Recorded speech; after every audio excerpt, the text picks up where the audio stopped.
Hello again, and welcome to a very, very important and interesting episode of Forum for a Better Understanding. As we're closing down the year of St. Paul, it seemed like a great idea to get one more panel together to discuss topics that maybe over the year we haven't quite covered. We did do some programs on both Yesterday, Today, and Forever and Forum for a Better Understanding, in which we looked at Paul and his importance to us as we celebrated this year. But today, we have Dr. Robert Maldonado, who is a professor of philosophy at the California State University, Fresno, a very common guest here. We've had him hundreds of times, and we're so glad that today he'll be in a professorial position sharing some real insights into two topics that he opened up for us when he was at the Newman Center on April 18th. Now, to his side, we have Karl Wyneken, a retired Lutheran pastor, who is often also with Robert, has been on the panel called Breaking Open the Word, and we're so glad that the two of them are back together to give a little give and take over how different churches might look at Paul. And finally, across from me, a fellow Red Sox fan, is the Reverend Dr. Norman Broadbent, who is the pastor of the First Congregational Church of Fresno, the Big Red Church, and he also has a profound understanding of Paul, has preached on him how many times.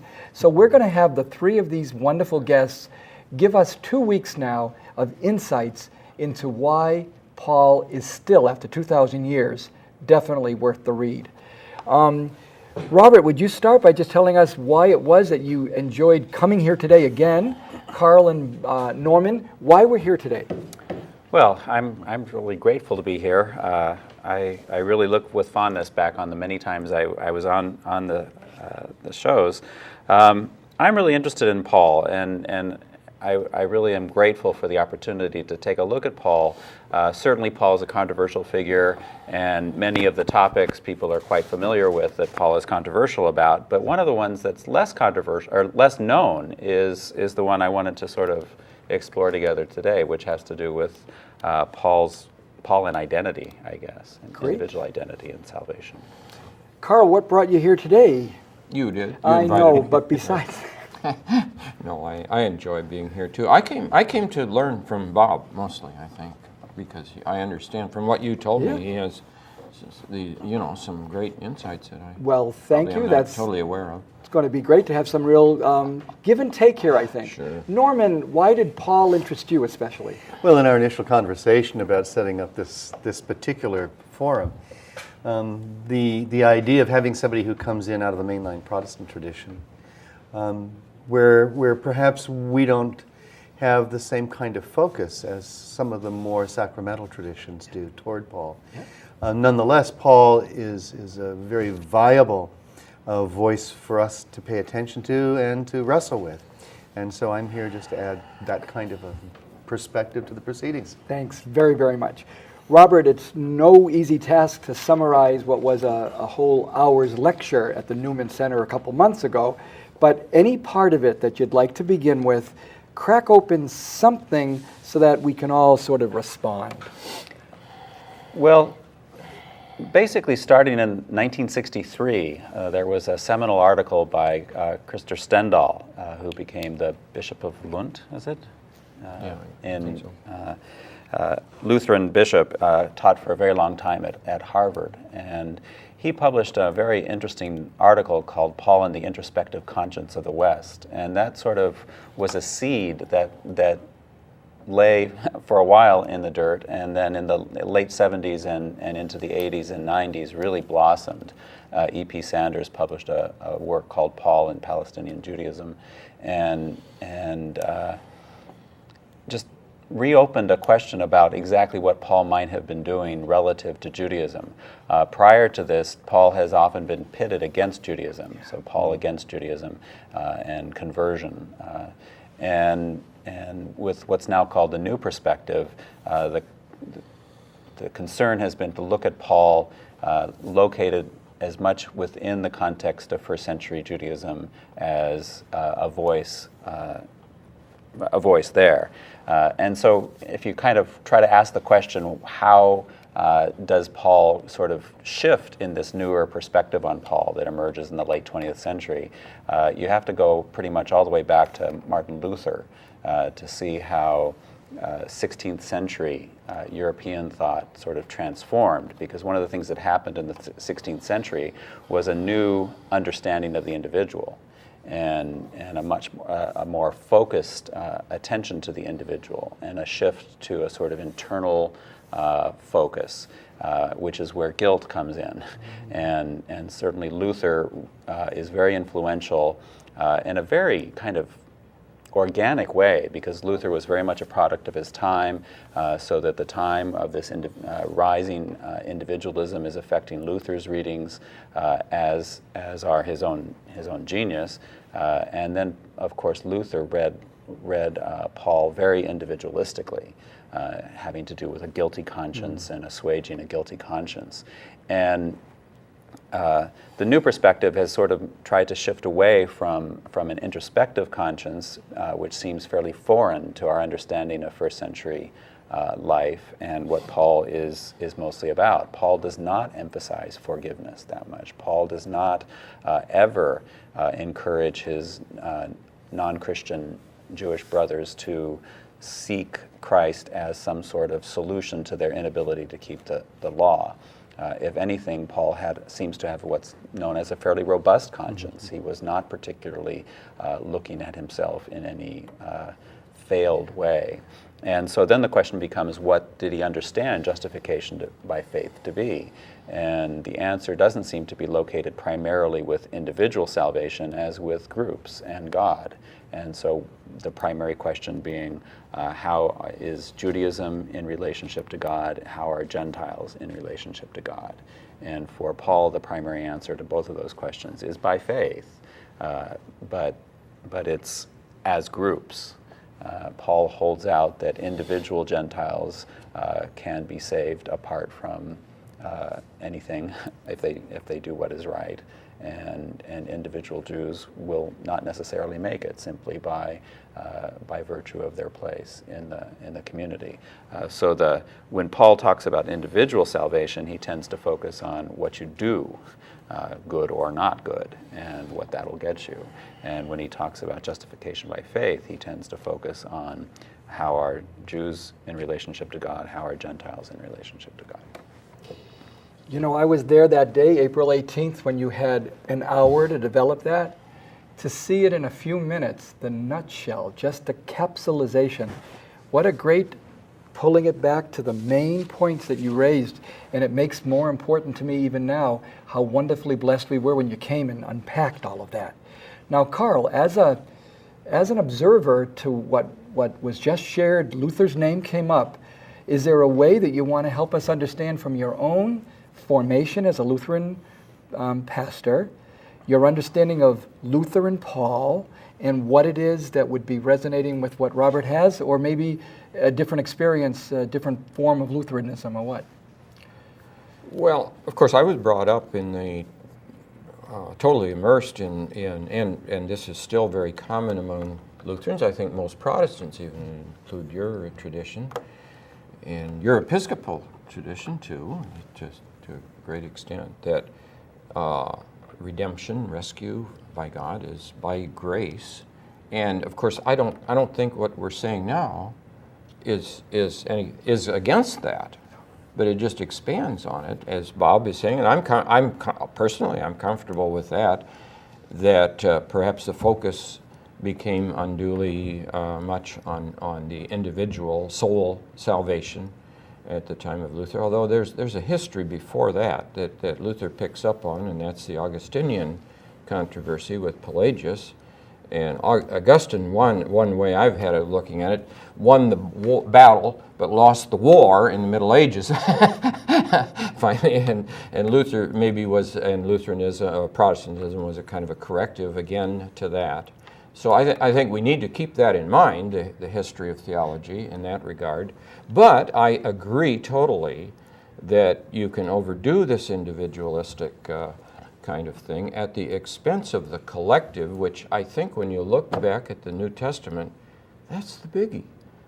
What was it about the life and the death and resurrection of Jesus Christ, where Paul himself in 2 Corinthians, first, can say, God was in Christ, reconciling the world unto himself. And then the miraculous things that happened that just couldn't be. That these Jewish people, with their obsession, some of them, not all, with their own way of ritually, making themselves right or being right with God and so forth, and the pagan world, and these people could be brought together.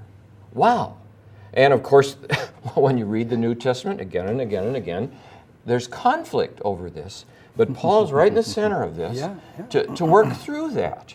Not totally. There was still a lot left, and I think things got worse again in subsequent history. But that's just an absolutely, it can only be from God that kind of a lesson people could come up with, that you can get along with your fellow human being a lot better this way. Okay? So I'm all for that. Can't we all just get along? Norman, opening thought, responding in a sense maybe to something Robert or Karl have said, or your own opening statement about Paul for you as a congregational pastor? Well, I think the first thing that leads me to make comment is real appreciation, Bob, for the way in which you have set up this dialogue here. I think that's very, very helpful. That sort of westernized, individualized, salvific model is one that we still contend with today in multiple expressions and variations. But it's always helpful for me to be reminded that we have to go back into context, and a lot of that is historical. For example, how often in our churches do we read Paul through the filter of the Gospels, when in fact Paul predates the Gospels by as many as 20, 30 years. And that the real life context in which Paul lived was certainly part of what you were pointing to, at least from my reading and my understanding, that he was a product of his time. He certainly was raised in a tradition in which, even in his hometown of Tarsus, where the community, the Jewish community there, faithfully held to the traditions of where the adult male would contribute money annually to the support of the temple. He was schooled in the law. He had a very fervent and rich background. But that being said, he also came from a family tradition in which, and we don't know the circumstances, but his father had been granted Roman citizenship. And that provided a slightly different kind of character to the time in which Paul was raised and lived and grew into adulthood, because that was in some respects, it wasn't a get out of jail card, as we later know, but it did afford him some mobility and some opportunities to interact with a diverse world that he might not otherwise have had. And all of that filters into when we take a look at the kinds of communities where he initially took his mission. Were to large urban centers. As every adult male had to have some kind of a vocation, and we know that his was as a tent maker. Well, tent makers don't go door to door. In the culture of the time, everybody went to the bazaar, they went to the center of town, and there was this interaction between artisans and people who were engaged in the various commercial trades. So that his own life was informed by that kind of rich interaction with people who came, we can only assume, from many different cultures and traditions. He lived in a time in which, because of the predominance of the Roman military and moving materiel and forces back across roads that were largely safe to travel, he lived at a time of extraordinary freedom of travel that others in another time or circumstance might not have. So all of that goes to shaping the way in which he views the world and engages the spiritual questions of his own life, of his own vulnerabilities, his own prejudices. And that's, looking at those things is what intrigues me.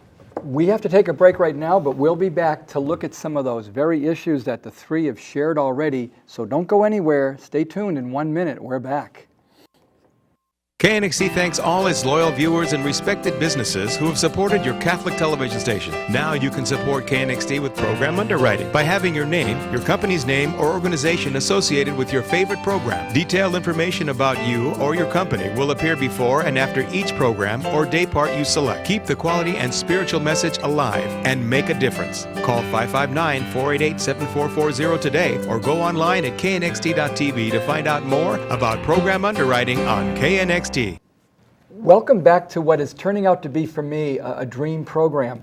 I had seen a talk, I had heard Robert speak about this topic, I assembled a panel, and I'm having the joy of hearing some new things again that I think our audience is also enjoying. Robert, do you want to pick up where you have another thought to lay on us as a thought to begin with, or piggybacking on something that's already been shared and going deeper into some of this Pauline first century, who was he? Well, I thought I might I mentioned how Paul seems to have had a fairly robust conscience, and Luther did not.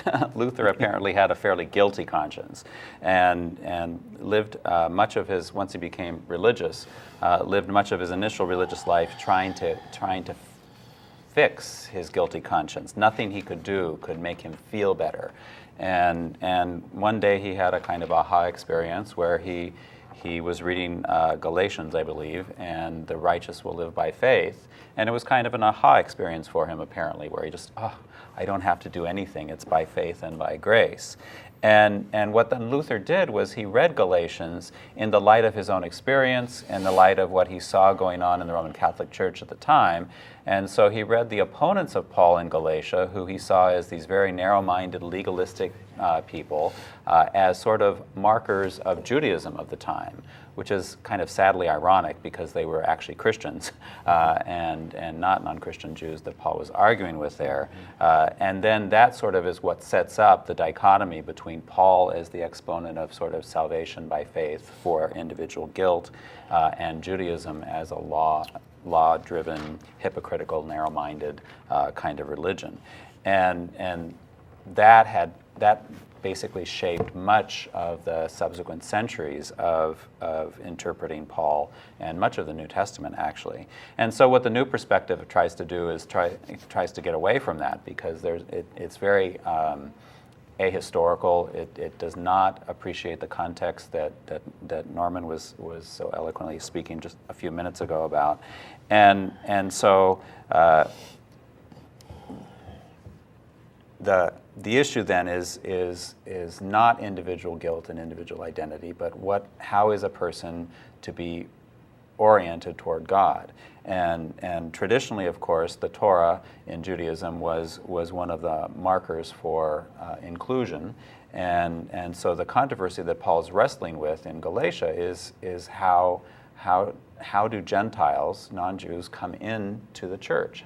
And Paul's famous answer is by faith and by baptism. And Paul's opponents, who again are Christians, are arguing that they have to have faith in Christ and be baptized and follow the Torah. And so Paul rejects that view as to how Gentiles are supposed to be, how Gentiles are supposed to be in the community. But that's very much within this first century context of multiple sort of ways of trying to figure out how it is that people are God's people. Norman, I wonder if you were painting this picture of that first century and seeing how important it was. Robert also spent time in that lecture helping us appreciate there's one way of seeing a reading in its decontextualized and totally as if it were from any planet, any time. You do have to see things rooted. Are you seeing anything right now going on with the conversation that helps us appreciate at this time in history how Paul could be very meaningful because of this new lens that we're using, that Robert's proposing, this new perspective? Are you seeing it in your own preaching that you have a much different approach to Paul now? As a matter of fact, yes. It was interesting that recently I used a passage from his letter to the Ephesians in which he talks about, is essentially his ascension message. and that there is now one who rules over all. And what fascinated me about that passage was that you can read that passage with a very flat intonation, and it seems just sort of straight, legalistic, kind of jargonistic talk. But if you inflect the passage in an entirely different way, and put it in the context that Paul is actually writing this letter, we assume, from prison.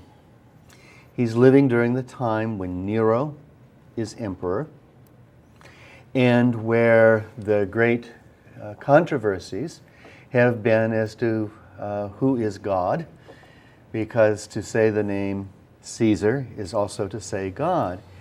And so when Paul is writing from the context of prison and speaking to the idea that this ascended Christ is now Lord of all, it becomes a really political statement. So he turns the ascension into a political statement more than a theological statement. And I think that is a very contemporary kind of reality for us today. Yeah. Where are the places in our world, in our own time, even among our own communities of faith, where we have so long resisted the idea that, no, the gospel or the message from Scripture is not political. And yet here Paul may be making one of the most daring political indictments of the empire in which he's living. And we don't hear that because we filter that through other hearing devices.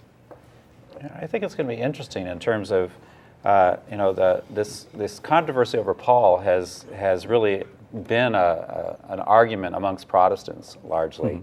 Roman Catholics have sort of been, if not indifferent, a little welcoming because it's a little more consistent with sort of communal interpretations of religion. And it's not clear to me what's the outcome of this debate in the next few decades. I think one of the reasons Protestants sort of argue about it is because it is threatening. There is something that if we choose or see something different in Paul that was not, doesn't seem to have been as strongly present as it had been taken for now centuries, that can't not have consequences. But I don't quite know exactly where they're going to go. But I think that alternative readings certainly are, they are alternative to the traditional reading in Protestantism, but they're certainly, I think, present in the text. Karl, do you think that Luther, in a sense, personally did read all, like Robert said, Paul was way more internalized personally and not as universally applying to society and to groups as much as to an individual soul? Do you see that, and do you see that it in Lutheranism maybe evolved to moving beyond Luther himself? The understanding of Pauline readings. I don't know historically that there was much of a movement beyond Luther in that regard, and that's where maybe the corrective that you're talking about is important, and I think we're still, we need to do a lot of work on that. But I would just come back to something, even with the way Luther read Romans, for instance. Well, I think we still have to take seriously whether he had a bad conscience or not, and felt guilty or not, or whatever. When you read Romans 3, for instance, you've got about a dozen references to sin. Now, that's a thing that we don't like to hear much about, but it does say, individually or collectively, maybe, okay, we'll take it on that sense. But are we better off? Not Romans 3:9. Not entirely, for we have already brought the charge against Jews and Greeks alike, that we are all under the dominion of sin. There is no just, not one. And this is quoting somewhere, Ecclesiastes. Okay. And again. So I think we still have to take this seriously, and then you can go, not back, but forward to the Gospels. And the message that goes out, yes, is good news for a bad situation. I think that's got something to do with sin. And it's capsulized in the Gospel of John, at least, at the end when Jesus said, and this is a repeat of other things, go and proclaim forgiveness of sins to the world. Okay. And I think we just need to take that very, very seriously, and then we can take those Gospels and look at what Jesus is talking about and doing and acting out in his life of compassion for the fellow person, whether it's on an individual level or whether we get together in our collectives and we make war on one another, you know? And we're still doing that. And so, I think there's a ways to go, Bob. Robert, I'm sorry. No, you prefer Robert, don't you? That's why we're here. We have one more Yeah. show next week to look at, especially Romans chapters 9 through 11, to just stay with a single text and see where that takes us. Norman, final thought for today's program. Well, again, just moving forward, I really am intrigued. I'm picking up a strain of thought right here now myself in terms of the sense of irony that Paul exhibits, perhaps more than any of the other writers or gospel providers. One of the reasons that he is so rich in discussion is that he does, in some sense, provide us a real contradiction. Yeah. He wrestles with his own inner weakness, and yet he is able to declare in Christ there are no longer these divisions among us. And I just think that is a very contemporary human condition. We're always caught up in those contradictions, and I just think there's great irony in all of that.